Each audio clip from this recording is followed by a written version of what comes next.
our idea here is the student doesn't have to pick up and move.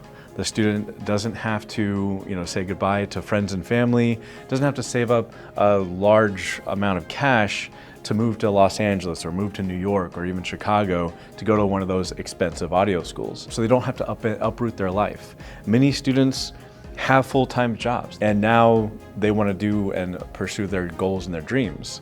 So many people can't uproot their life and they have to be hooked up with somebody who's close by. So that's what we do. I wouldn't say our school is expensive. It's very feasible. We have different financial options that we can help. It just really depends on the situation. Again, we work with each applicant. We get to know them, we get to know their situation, and then we'll pair them up with a financial option that will be convenient and work for them.